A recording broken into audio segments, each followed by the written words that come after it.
Salutations, and thank you guys so much for taking some time out of your busy day to join me for another video. Today I'm going to go over the top 15 options both at tight end and defense. Going to try to give you guys all the information you will need to make some smart decisions and go out and win yourselves a championship. If you have made it this far, you are oh so close to fantasy glory, so let's get there together. If you have any questions, if you have any comments, drop those down below. I love to be able to help you guys out. I promise I'll get back to you pretty quickly, and I will try to leave a very detailed response as well, giving you the whys behind the advice that I am giving you. If this is your first time here with Relentless Press, we are glad to have you along for the ride. Make sure that you like the video if you enjoyed the content today and subscribe as well. That way you don't miss anything. I'm doing over 10 videos every single week, and I'm going to continue to bring you guys content even after the fantasy season is over. I'm going to probably do some game reviews as well as news and stories across the NFL landscape. Keep an eye out as well because I'm going to be dropping updated ranking shorts for every single position. I'm going to drop those on Saturday morning. They're going to give you my updated thoughts after all of the new information that we have learned through the middle of the week. And with the T's crossed and the I's dotted, let's hop into Week 17's tight end rankings.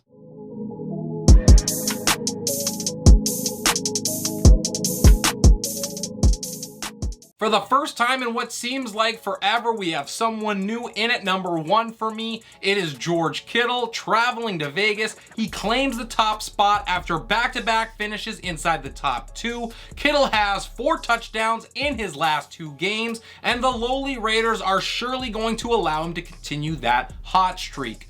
At number 2, it is Travis Kelce. He was able to get over the 100-yard barrier again versus the Seahawks. It's actually the first time all season long he's done that in back-to-back games. He has now been kept outside of the end zone in 4 straight, but facing a team that just allowed a 50-burger is a good way to break that.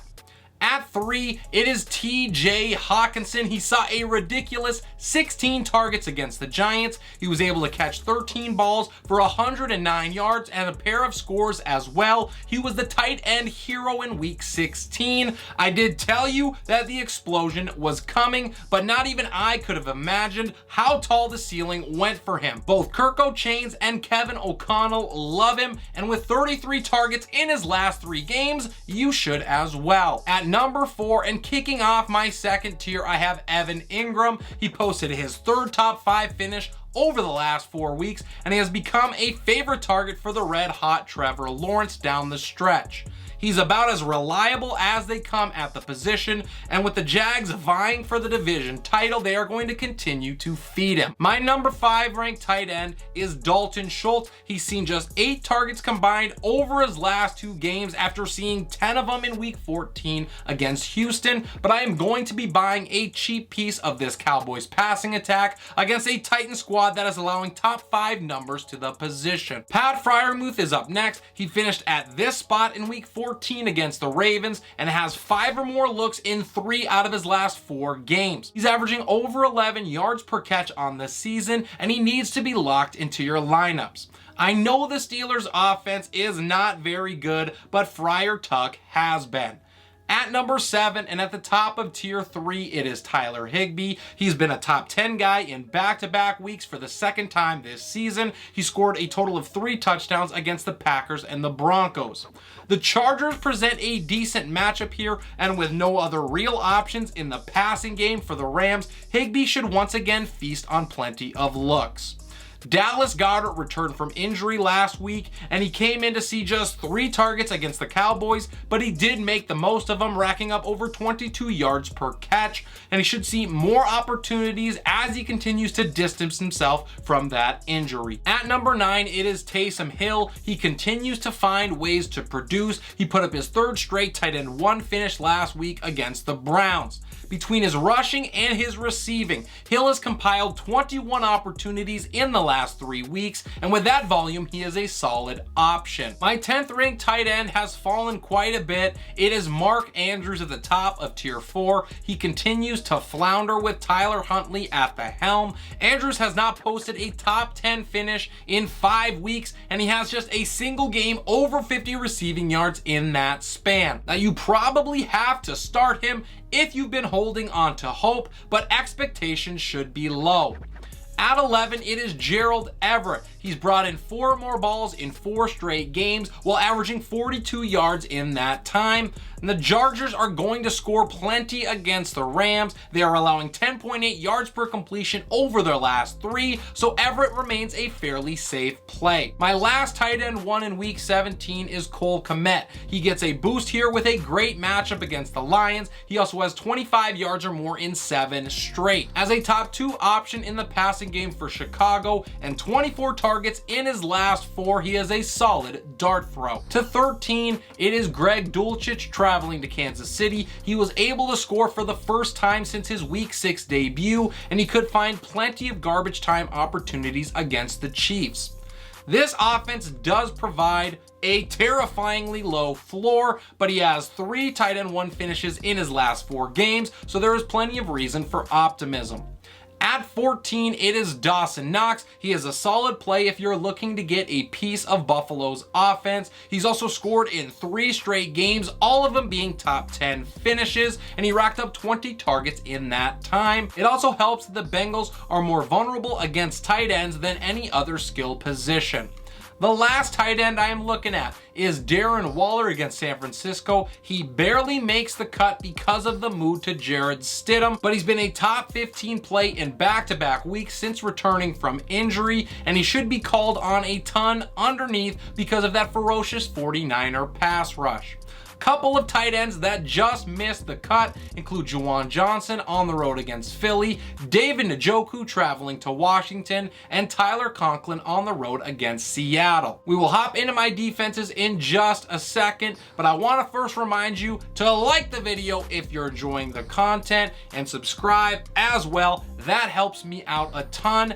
Do not forget to drop your comments and your questions down below. I love to be able to help you out. And with that done, let's hop into Week 17's defenses.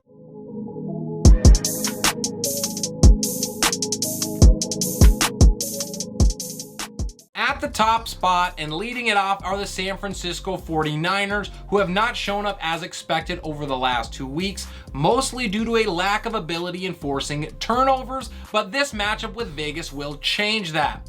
The Niners have allowed just 40 points over their last 3 games, and I bet the Raiders struggle here to even get to double digits.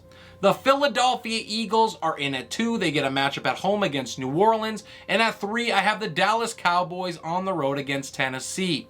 Tier 2 starts with the Kansas City Chiefs at home against Denver. They were able to hold the Hawks to just 10 points last week, and they likely do the same against a Denver squad that is simply embarrassing at this point. With a coaching situation that rivals Indy and a quarterback just wanting the season to end, I think the Broncos do everything they can to just get out of Arrowhead as soon as possible. In at number 5 are the Baltimore Ravens. They're at home against Pittsburgh, and my 6th ranked defense are the Tampa Bay Bucs. They get a home matchup with Carolina in a battle for the NFC South. Tier 3 starts with the Los Angeles Chargers. They're at 7. They worked out really well last week as my favorite streaming option, using a great matchup to post the 2nd best finish in week 16. I think they ride that momentum against the Rams here, who are not going to be able to bottle up the magic that they had last week. At 8, I have the Jacksonville Jaguars on the road against Houston. And to kick off tier number 4, it is the New England Patriots in a matchup with Miami in Foxborough. New England has finished at this ranking or better in 3 straight weeks, and they catch a break with Tua Tagovailoa out for this game. They've been helping pick up the slack of the offense, scoring in 3 straight games, and they should make things difficult on Teddy Bridgewater. To round out my top 10 are the New York Giants. They're at home against Indianapolis, and the other New York team, the Jets, are in at 11. They travel to Seattle. At 12 and at the top of tier number 5, I have the Washington Commanders at home against Cleveland. They are not exactly a safe bet after doing nothing to instill confidence over their last 2 games. But Cleveland's offense is struggling, and the Commanders have been great against the run all season. I think without Nick Chubb to potentially lean on, this could turn out to be a defensive struggle and a low-scoring affair. To 13, it is the same game, the Browns defense against Washington, and at 14, I have the Miami Dolphins on the road against New England. The last defense I would be looking to start in week 17 are the Pittsburgh Steelers on the road against Baltimore. Couple of teams that just missed the cut include the Detroit Lions at home against the Bears, the Arizona Cardinals on the road against Atlanta, and my Minnesota Vikings traveling to Lambeau to take on the Pack. And that is everything I got for you guys for today's video. Really hope you enjoyed the content, and I hope you learned something.